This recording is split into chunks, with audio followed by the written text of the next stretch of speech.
The punchline is that you could insert your geographic location and your herbarium in this title and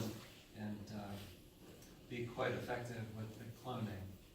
This is a description of a project that is similar to other projects that have been going on in Virginia, in Arkansas, in Tennessee, and a few others. We recognize an alignment of the science challenge, the education and outreach opportunity, and the enabling cyber infrastructure to advance the science literacy, and sustainability, both of the science and the collections that are involved, by bridging the sometimes wide gap between the collections and the communities in which they're part, not the research communities, but the actual communities. And then I'll finally talk about what WeDigFLPlants has done to layer on that resources to make the whole experience more valuable. I think we're all familiar with the science challenge, which is to get the data out of the cabinets and into a form where we can use it for research. And this is on the right a screenshot of where we were at with plant specimens for Florida a few months ago. We have about 500,000 specimens. There might be another 500,000 specimens to add to that to get a complete historical baseline. We have a number of herbaria in Florida. Those that are most active in WeDigFLPlants are those that are involved in a TCN, a thematic collections network, that was funded as part of the activities of what's been called CERNEC in the past. We all have an opportunity. We have an opportunity to leverage the easily understood, deeply historical plant collecting process, the visually compelling, data-laden specimens, and the straightforward specimen digitization activities to engage citizens in the activities that further plant research, management, and conservation, and their understanding of those science activities. Were we not to take advantage of that opportunity, it would be unfortunate, I think. We have recognized a set of partners that are shown here. The most active in this collaboration have been members of the Florida Native Plant Society, but as I'll mention later, we've begun to very aggressively develop partnerships with Florida Master Gardeners, Florida Master Naturalists, and others. We're actively engaged in the development of the enabling cyber infrastructure, and WeDigFLPlants gives us an opportunity to really make the development of two resources, Notes from Nature and BioSpecs, relevant to collections. How many of you have seen Notes from Nature? Notes from Nature is a platform for engaging the public in the creation of the digital data about the specimens. With NSF funding, we've rejiggered it to permit the circumscription of specimens into what we call expeditions. That's a phrase that comes from the Alice Living Australia's digital project, that expeditions that we think will be compelling to groups, particular groups of people, and you can see some examples there. Clicking on one of those will get you the image of the specimen. You can pan and zoom into the label, and you get asked a series of questions. Where was this collected? Who collected it? When was it collected? These are straightforward questions to answer typically. BioSpecs is a resource that we built to fill some needs that were recognized in 2012 by a I guess we did at the hackathon. Rob Grelnick and I co-organized a hackathon in 2012. No, that was the workshop in 2012.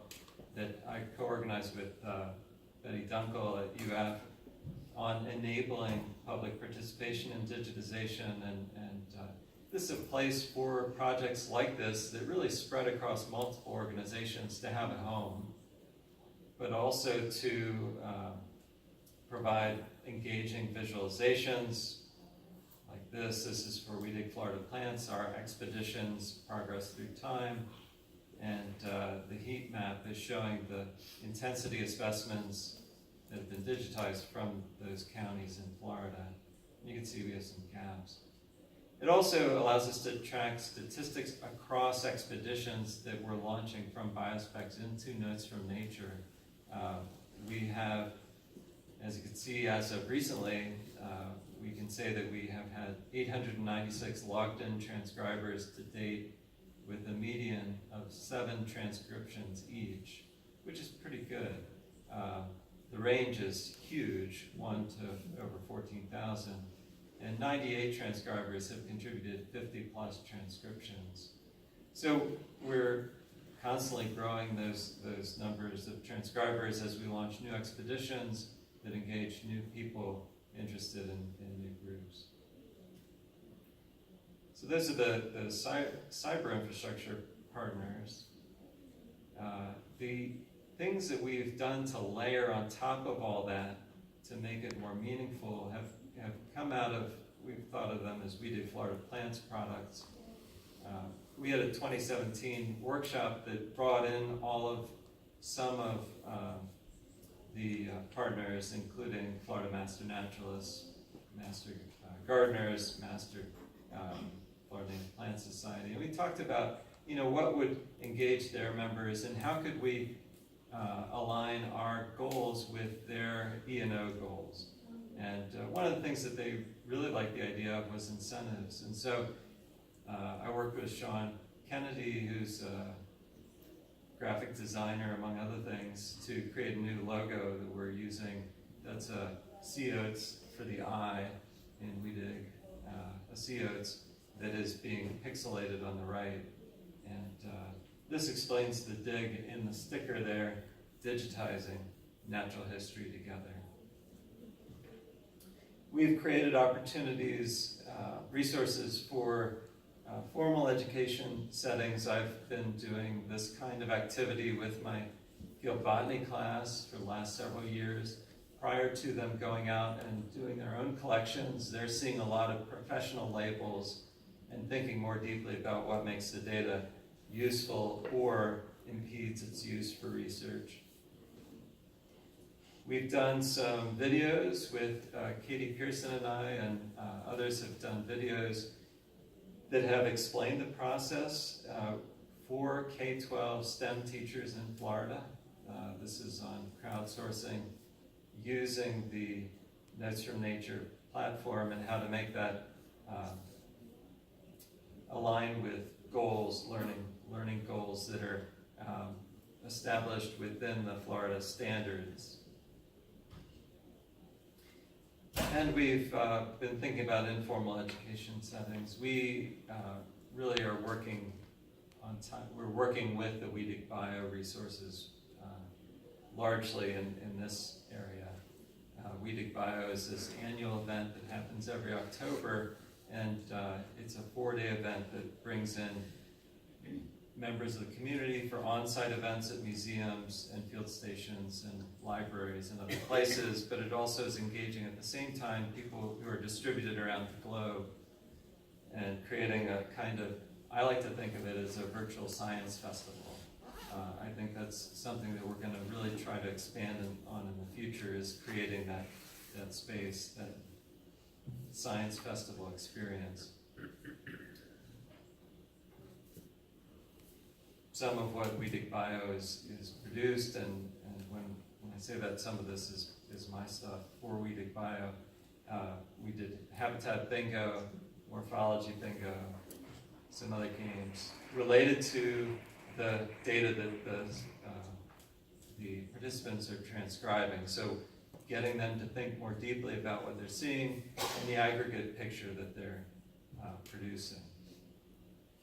We've also produced some incentives for that.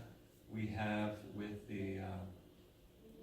Libraries of Life app, the augmented reality content that you can see on my son's tattoo there, it works with any of the WeDigBio logo printings, including black and white and the really big stuff. This is something that we did at a Monarch Butterfly Festival, and we built it as a virtual photo booth to get a monarch eye view of a predator. It just worked out. It just worked out. We picked the mantis before we knew we were going to a Monarch Butterfly Festival, but in the end, it was fun. Biospecs is going to look different in a few months. We've redone a lot of the look and some of the functionality. This is, we're going to be supporting events now, and events can include anything from WeDigBio related museum or university events to classroom events, so that you could say, you know, I'm a 7th grade science teacher. I'm going to assign transcriptions in the context of meeting these learning objectives. Where's my timer? I don't want to go. Your timing? Okay. And you can keep track of how many your class has done, and then at the end, you can download the transcriptions and do something with it, so that you're creating the data and then you're using the data. And we're also doing tailored appeals to new groups. I've talked to the AARP locally, and you know, this kind of thing has been one of the most satisfying things that I do now, is working with groups, communicating the value of these collections and the data that we're creating. And I encourage you to clone this idea. You know, you could, as I said at the beginning, you could insert Illinois in the title, and you could do Oregon or wherever. Everyone's group of partners is going to be different, but this is, I hope, something that will catch on. The idea of engaging the people who are interested in the data, in the creation of the data. When I say that, I mean the people outside of just the science community, the Native Plant Society members, etc. This is a big group of people who have been involved in this, and I again want to recognize them. I also want to recognize the National Science Foundation for several awards that have funded this work. Thanks for your attention.